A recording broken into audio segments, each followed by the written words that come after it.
Aku pernah baca di Instagram ataupun di YouTube-nya siapa. Kamu pernah speak up, akhirnya maaf nih, pernah di KDRT-in sama mantan. Lu kan mantannya lu ya, mau ngajarin dia. Emang lu dasar lu ya, lu apaan laki-laki nggak tahu diri. Sabar Bu. Iya, sabar. Kita lihat artikelnya dulu ya. Coba. Bukan, enggak, gue cuma panas. Kita lihat dulu. Ini kita lihat dulu nih artikelnya. Aduh, tulisannya apa nggak kelihatan. Andin Aisyah pernah jadi korban abusive relationship. Ditonjok hingga dicekik pacar. Ya bener, Din. Itu kapan, Din? Dicekek. Udah lama sih, ceritanya udah lama. Cuman aku ya beberapa kali aku ceritain di podcast. Waktu itu sama Daniel, sama Mary Riana. Ya. Tapi kemarin ini kayaknya baru 3 hari yang lalu kayaknya aku sempat nge-tweet. Karena di Twitter kan lagi banyak obrolan tentang itu. Jadi aku jump into the conversation gitu. Ini sesuatu yang sebetulnya banyak orang malu untuk mengungkapkan. Ya, betul. Tapi waktu itu kan Andin maaf ya, kan belum berumah tangga. Itu aja orang yang punya relationship dekat atau pacaran aja. Untuk melaporkan ataupun ceritanya pasti susah ya? Makanya aku nggak bisa bilang ini KDRT karena belum berumah berumah tangga. tangga. Kekerasan Jadi memang itu abusive relationship toxic atau lah. domestic violence masuknya. Aku juga nggak langsung bisa cerita sih Vi waktu itu. Ini baru bisa cerita ya. Setelah bertahun-tahun. 3 tahun terakhir. Sebentar, Padahal kejadiannya udah lama puluhan banget. tahun. Saat itu siapa aja yang tahu? Atau lu sembunyiin? Nggak tahu sih, aku sembunyiin.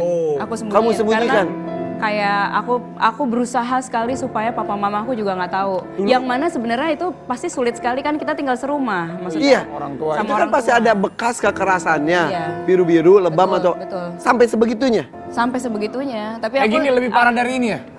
Lu bangga banget sih jadi biru gitu. biru beneran ya, Vi? Iya. Kirain Itu. tadi ala-ala. Main basket gua ini. Aku yang melakukan, kesel gitu. juga soalnya gue. Gua nggak percaya. Lu paling muka gua gini. Nggak akan sakit gue. Oke.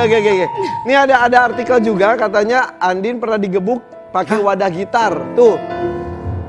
Pengakuan Andin pernah ditonjok dan digebuk pakai wadah gitar saat pacaran sampai tak bisa buka mata. Iya, Mungkin aku cerita dulu Separah kali itu. ya. Coba ceritakan aja.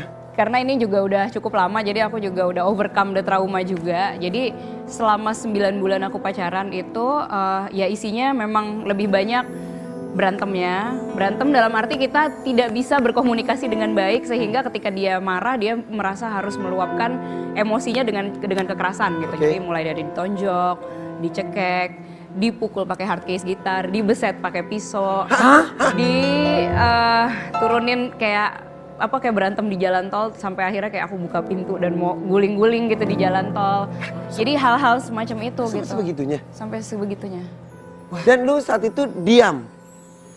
Enggak, aku juga berusaha sebenarnya karena aku yakinnya kayak wah nih gue pasti mati di tempat nih kayaknya bisa terjadi seperti itu gitu karena pikirannya kan udah itu kan kejadian dalam sepersekian detik gitu loh Van. Maksudnya bukan yang kayak bisa mikir gitu kitanya kayak aduh next detiknya apaan nih gitu. Jadi ada usaha untuk kabur ada banyak gitu ya dan pernah kabur beneran pernah cuman karena rumahnya tuh kayak masuk kompleks jadi aku kayak lari gitu aku berusaha untuk nyari sesuatu. Terus ya ternyata mobilnya dia lebih cepat daripada lariku gitu. Jadi akhirnya ketangkep lagi. Oke. Dalam waktu 9 bulan mengalami kekerasan beberapa kali dong.